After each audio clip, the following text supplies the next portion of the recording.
In The Secret of Kells, Brendan embarks on a classic hero's journey, a path that takes him from the safety of his home to the unknown dangers of the outside world. His journey is one of personal growth, courage, and discovery, and each stage of his adventure is deeply intertwined with the film's unique visual style. The use of intricate symbolic animation not only enhances the story, but reflects Brendan's inner transformation, making the visuals inseparable from his journey.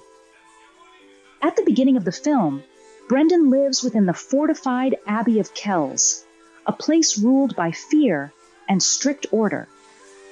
The Abbey's high walls and rigid structure protect its inhabitants from Viking raids, but they also represent confinement. Visually, this world is harsh, defined by angular, geometric designs and muted colors. Every line is sharp, and the dull grays and browns that dominate the palette give a sense of coldness, a world devoid of creativity and light. Brendan's life here revolves around his uncle, Abbot Kellac, who is obsessed with building stronger walls. The increasing height of these walls is symbolic of the growing fear that controls not just the Abbey, but Brendan himself. This is Brendan's ordinary world, a world of safety, but also restriction, where imagination is overshadowed by fear. The call to adventure arrives when Brother Aidan, a legendary illuminator, arrives at the Abbey with the Book of Iona, an unfinished masterpiece that holds the knowledge and artistic traditions of the past. The visual contrast is striking. While the Abbey remains defined by its harsh lines and dull tones, the Book of Iona bursts with life. The intricate, swirling Celtic patterns on its pages represent the limitless potential of creativity, contrasting the rigid constraints of Brendan's daily life. Aidan invites Brendan to help him complete the book, and this call to adventure is a call to leave behind the safety of the walls and embrace the vibrant world of artistic creation. But like any hero, Brendan initially experiences the refusal of the call. His uncle forbids him from leaving the Abbey, warning him of the dangers outside, especially the Viking invaders. Brendan's fear mirrors that of his uncle, who has become so consumed with protection that he's forgotten the importance of creation and knowledge. The walls of the Abbey, now towering ever higher, seem to close in on Brendan, visually symbolizing his hesitation. He fears stepping beyond the rigid safety of the Abbey into a world that might overwhelm him. The straight, enclosing lines around him heighten this feeling of entrapment, reflecting his internal struggle. However, Brendan's desire to learn and help Brother Aidan eventually outweighs his fear.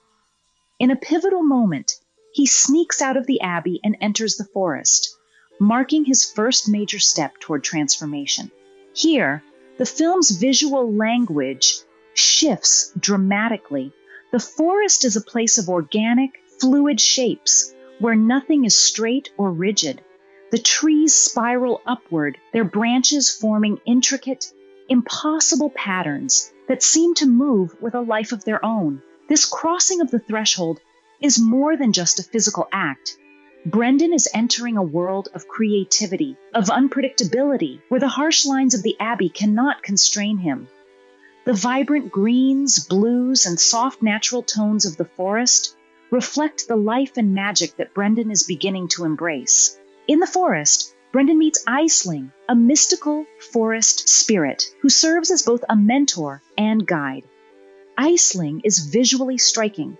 Her ethereal, flowing movements and soft, glowing design contrast sharply with the rigid, human world Brendan comes from. She embodies the untamed beauty and creativity of nature, encouraging Brendan to see the world beyond the walls in a new light. Through Aisling, Brendan learns to trust in the magic of the natural world, and the forest itself becomes a mentor, guiding him toward understanding the power of creativity and imagination.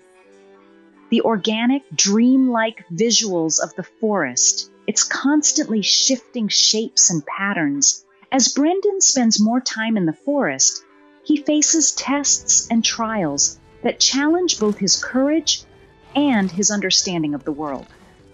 One of these challenges is the encounter with wolves, a literal and symbolic manifestation of the dangers he has been warned about. The wolves are drawn with jagged, aggressive lines, their movements sharp and predatory, reflecting the fear that still lingers within Brendan.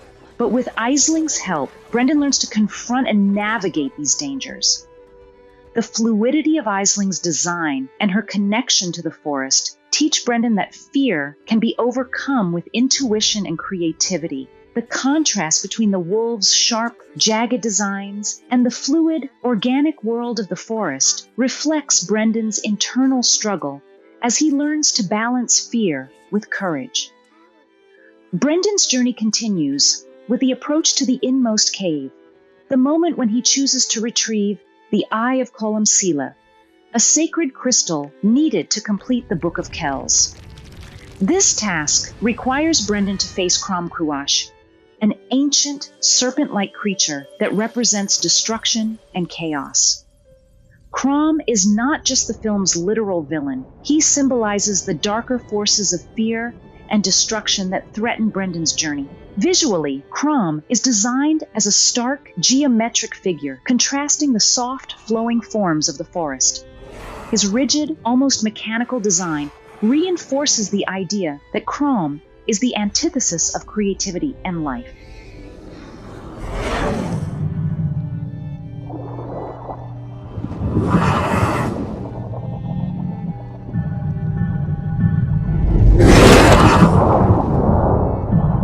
The defeat of Crom is Brendan's ordeal, his moment of triumph over the forces of destruction that have loomed over him throughout his journey.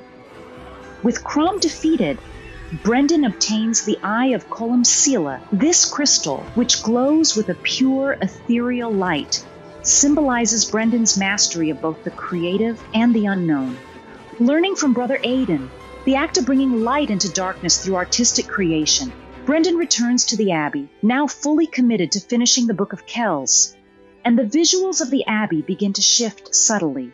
Though the walls remain high and the lines sharp, the warmth of the light from the book begins to soften the atmosphere, reflecting the way Brendan's newfound wisdom and creativity are bringing life back to the once oppressive Abbey. In the Return with the Elixir, Brendan completes the Book of Kells, bringing light and hope to a world overshadowed by fear. The intricate swirling designs of the book, now finished, glow with an inner radiance, symbolizing the power of creativity to preserve knowledge and beauty in the face of destruction. The final visuals of the book, its vibrant colors, its intricate patterns, are a testament to Brendan's journey. The book is not just a physical object. It is a representation of Brendan's growth and transformation, his ability to balance the structure of the Abbey with the freedom of the outside world. The visuals throughout the film, from the sharp lines of the Abbey to the fluid forms of the forest, it's about confronting his internal fears and embracing the power of creativity. The film's visuals are an essential part of this journey, reflecting each stage of his transformation, from the rigid confines of the Abbey to the boundless possibilities of the forest. In the end, Brendan's story is one of courage, imagination, and hope. The Book of Iona. The Book of Kells?